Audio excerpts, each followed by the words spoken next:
Olá, pessoal! Hoje vamos falar sobre um exemplo de como calcular o número de Reynolds. O número de Reynolds ele é importante para determinar se o escoamento é turbulento ou laminar. E quando a gente fala em cálculo de perda de carga, a gente precisa determinar o número de Reynolds para saber se ele é laminar ou turbulento para poder calcular o fator de atrito lá no diagrama de Moody. Mas, por enquanto, vamos nos ater a calcular o número de Reynolds. Então, olha só, nós temos o seguinte enunciado. A água escoa em uma tubulação de 2 centímetros de diâmetro a 10 graus Celsius de temperatura.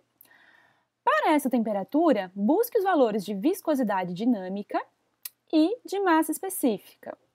Se a velocidade de escoamento é de 3 metros por segundo, calcule o número de Reynolds e informe se será um escoamento laminar ou turbulento. Então, vamos lá. Nós temos o fluido, então a primeira coisa para a gente poder calcular o número de Reynolds é saber qual é o nosso fluido. Aqui nós temos água. A segunda coisa é a que temperatura que está esse fluido. Por quê? Porque para buscar as propriedades massa específica e a propriedade viscosidade dinâmica, nós precisamos saber qual é a temperatura, né? Essas propriedades são funções da temperatura, ou seja, variam com a temperatura. E, finalmente, o exercício me fornece uma velocidade de escoamento de 3 metros por segundo. E aí, com isso, eu vou calcular o número de Reynolds, lembrando que Reynolds é igual a massa específica vezes a velocidade vezes o diâmetro dividido pela viscosidade dinâmica.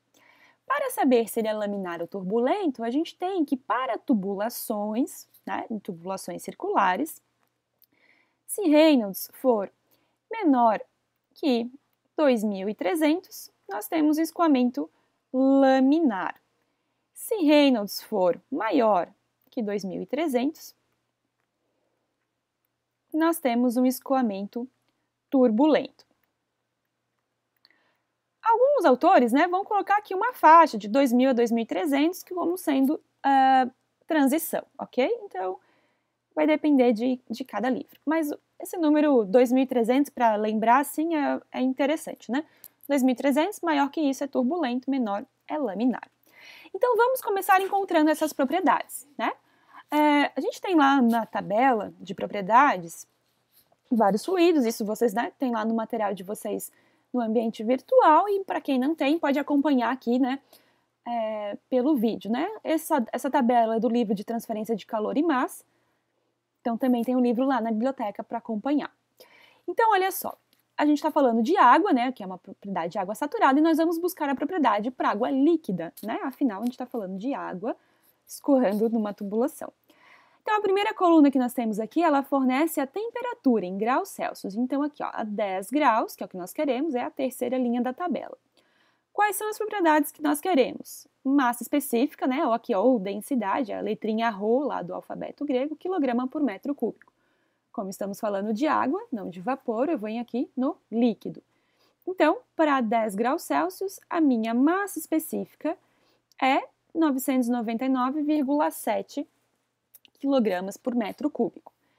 E a viscosidade dinâmica, que está aqui em algumas colunas mais à frente, também para líquido, afinal estamos falando de água, será de 1,307 vezes 10 na menos 3, ok?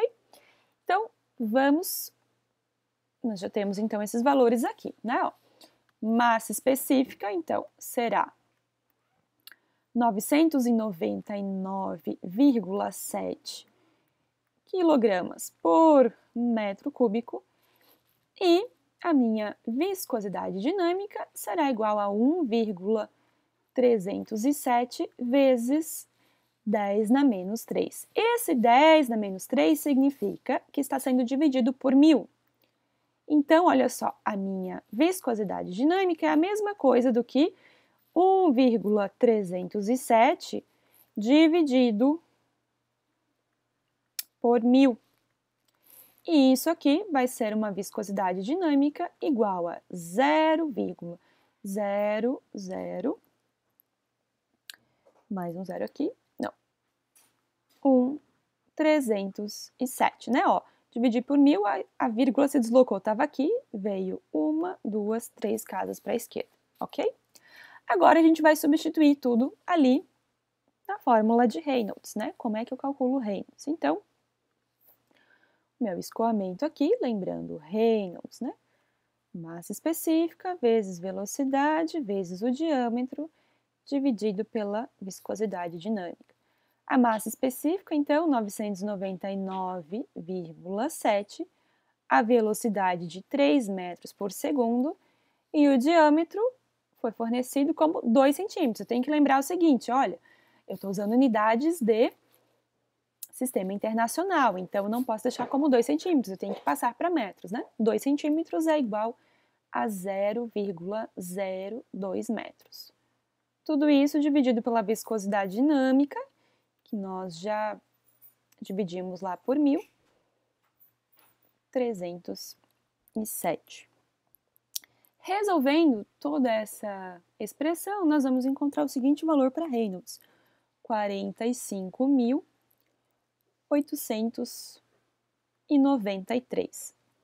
Quando a gente vai usar mais adiante o diagrama de Moody para calcular o fator de atrito, nós vamos escrever o Reynolds na fórmula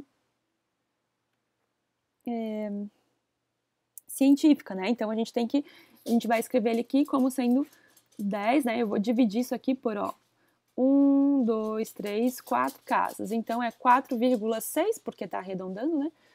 Vezes 10 na 4. Por agora, ter o Reynolds como 45.893 ou 4,6 vezes 10 na 4, para nós, para esse exercício é a mesma coisa, mas isso aqui já fica um extra para quando a gente for usar esse número de Reynolds, né? Para várias informações a gente precisa, as tabelas geralmente, né, são fornecidas assim, né? Em função da notação científica.